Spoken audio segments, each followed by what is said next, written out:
So now I wanted to talk about the autonomic nervous system. So the autonomic nervous system is divided into a sympathetic division and the parasympathetic division.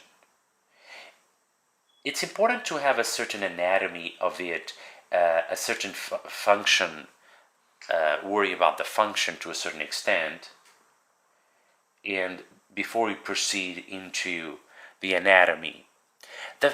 So the best kind of idea that you might have about the sympathetic is that imagine an animal in the jungle, and this animal now is being chased by another animal.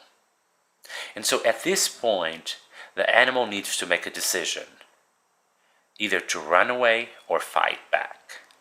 That's why, at this point, we have overactivity or the activation of the sympathetic. That's why we say that the sympathetic is a fight or flight response. So to help understand this, we have to think what we need, what would we need if we are in an activating situation like that. So we need a lot of blood supply. We need to breathe well. We need to dilate our bronchioles. We need to increase our heart rate. We need to pump more blood. We need to stop most processes of digestion because we need to drive the blood into and prepare for a situation in which we will need a lot of muscle activity. So there's also metabolic processes of increasing the levels of glucose that the sympathetic will do. We've mentioned another aspect already that has to do with the effect that it has over the eye. The sympathetic has a dilation of the pupil effect, so it dilates the pupil. The parasympathetic, on the other hand, it would be the system that is mostly active during what we call rest and digest.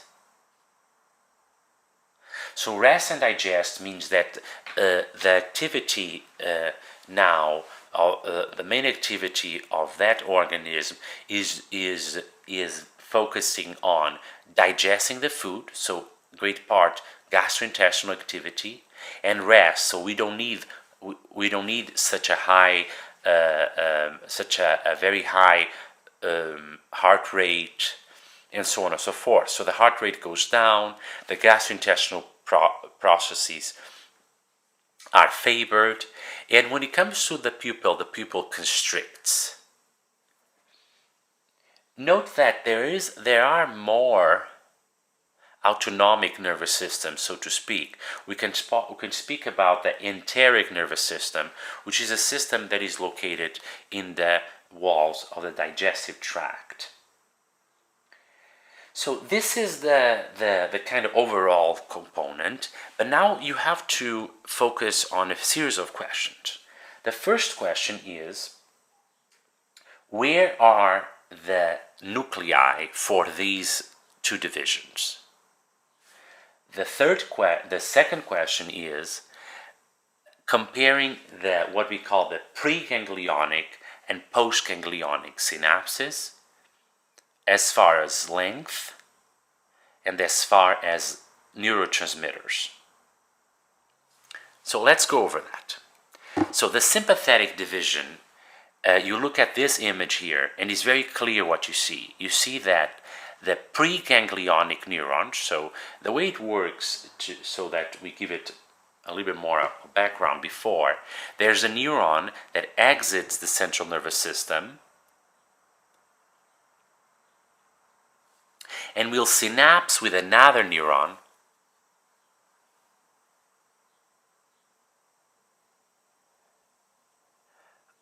in a place called the ganglion. So you can speak about preganglionic, before the ganglion, and postganglionic fibers. So the preganglionic neurons are in the spinal cord from T1 through L2. In addition, so that's the first question. The second question is how do they compare as far as length? The preganglionic fibers are short, the postganglionic fibers are long. You see that comparing the red with the black segment there. There is one very long red. That is the preganglionic that synapses directly onto the adrenal medulla. So I transition to this picture because it shows you a little bit more what it looks like. So the adrenal medulla is a continuation of the sympathetic. So normally we have a preganglionic, the ganglion, and the postganglionic, and then the final organ. The adrenal medulla connects directly with the preganglionic. So I said where are the central nuclei? I said comparing the length. The only thing that we need to cover is what kind of receptors and neurotransmitters we have. So the communication between the pre and the postganglionic is the same as the parasympathetic. It's done by acetylcholine, and the receptors are nicotinic acetylcholine receptors. But the postganglionic, that's the one we're going to be focusing on, are in general, you learn exceptions, in general, done by the neurotransmitters are norepinephrine and epinephrine, what sometimes I call adrenaline and noradrenaline, and the receptors are adrenergic receptors. You can worry about the exceptions later on, particularly in physiology. In some cases, the sympathetic will also use acetylcholine. In other cases, uses dopamine. But we can just put those exceptions to the side for now. So now, pause here if you think it's needed. But now we can do the same kind of question, answer the same questions for the parasympathetic. So the parasympathetic has preganglionic neurons that are in the brainstem and in the sacral spinal cord. The brainstem, we have the third, oculomotor, the facial, the glossopharyngeal, and the vagus. And so now things will make a little more sense when you connect this with the cranial nerves.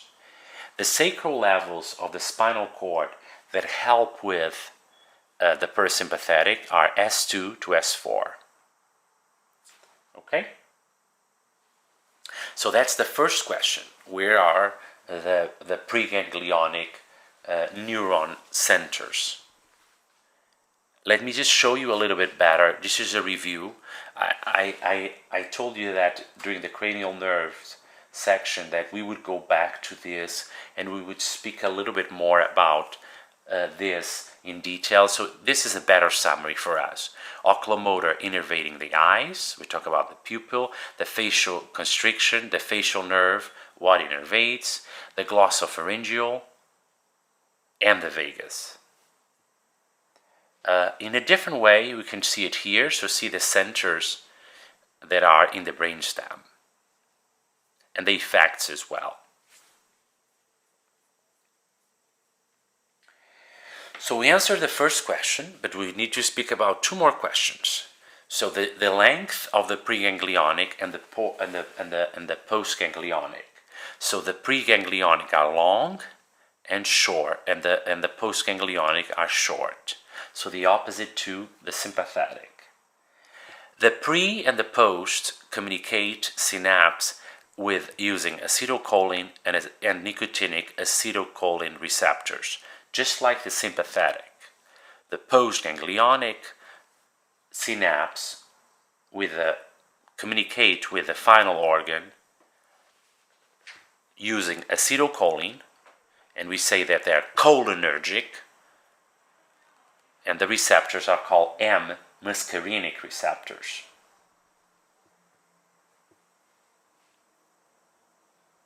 And we finish this view. It's a very reduced view about the autonomic nervous system.